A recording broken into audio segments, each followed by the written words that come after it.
नमस्कार दोस्तों, जय माता रानी की। आज हम लेकर आए हैं बूढ़ा चोर और बाबा के उपदेश का परिणाम।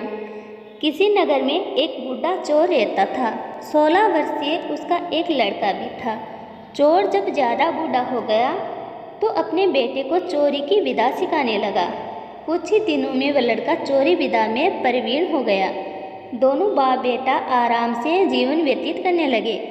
एक दिन चोर ने अपने बेटे से कहा, देखो बेटा, साधु संतों की बात कभी नहीं सुननी चाहिए। अगर कहीं कोई महात्मा उपदेश देता हो तो अपने कानों में उंगली डालकर वहाँ से भाग जाना चाहिए। एक दिन लड़के ने सोचा, क्यों न आज राजा के घर पर ही हाथ साफ कर दूं।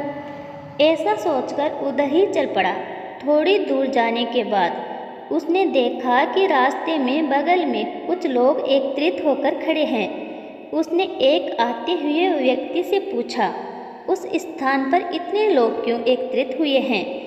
उस आदमी ने उत्तर दिया, वहाँ एक महात्मा उपदेश दे रहे हैं। यह सुनकर उसका माथा ठनका। इसका उपदेश नहीं सुनूंगा। ऐसा सोचकर अपने कानों में उंगली डालकर वह वहाँ से भाग निकला। जैसे ही वह भीड़ के निकट पहुंचा, एक पत्थर से ठोकर लगी और वह गिर गया। उस समय महात्मा जी कह रहे थे, कभी झूठ नहीं बोलना चाहिए।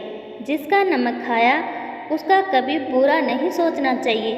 ऐसा करने वालों को भगवान सदा सुखी बनाए रखते हैं। ये दो बातें उसके कान में पड़ी। वह झटपट उठा और कान बंद कर राजा के महल की ओर चल दिया। वहाँ पहुंचकर जैसे ही अंदर जाना चाहा कि उसे वहाँ बैठे पहरेदार ने टोका, अरे कहाँ जाते हो? तुम कौन हो? उसे महात्मा का उपदेश याद आया, झूठ नहीं बोलना चाहिए।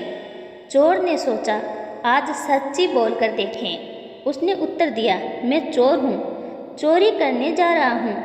अच्छा जाओ। उसने सोचा, राजमहल का नौकर होगा, मजाक कर रहा है। चोर सच बोलकर राजमहल में प्रवेश कर गया। एक कमरे में घुसा। वहाँ ढेर सारा पैसा तथा जेवर देकर उसका मन खुशी से भर गया। एक थैले में सब धन भर लिया और दूसरे कमरे में घुसा। वहाँ रसोई घर था। अनेक प्रकार का भोजन वहाँ रखा था। वह खाना खाने लगा। खाना खाने के बाद वह थैला उठाकर चलने लगा कि तभी फिर महात्मा का उपदेश याद आया, जिसका नमक खाओ उसका बुरा मत सोचो। उसने अपने मन में कहा, खाना खाया उसमें नमक भी था, इसका बुरा नहीं सोचना चाहिए। इतना सोचकर थैला वहीं रख वह वापस चल पड़ा। पहरेदार ने फिर पूछा, क्या हुआ, चोरी क्यों नहीं की?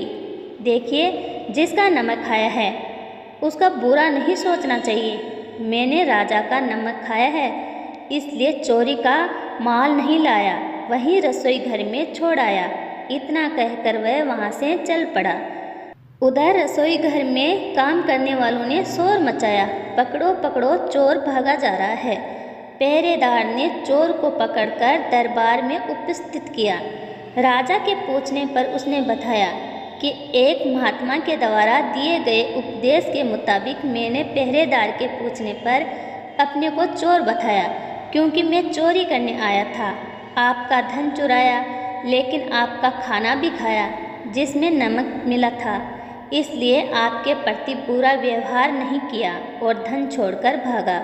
उसके उत्तर पर राजा बहुत खुश हुआ और उसे अपने दरबार में नौकरी दे दी। वह 2-4 दिन घर नहीं आया। उसके बाप को चिंता हुई कि बेटा पकड़ा गया, लेकिन 4 दिन के बाद लड़का आया तो बाप अचंभित रह गया।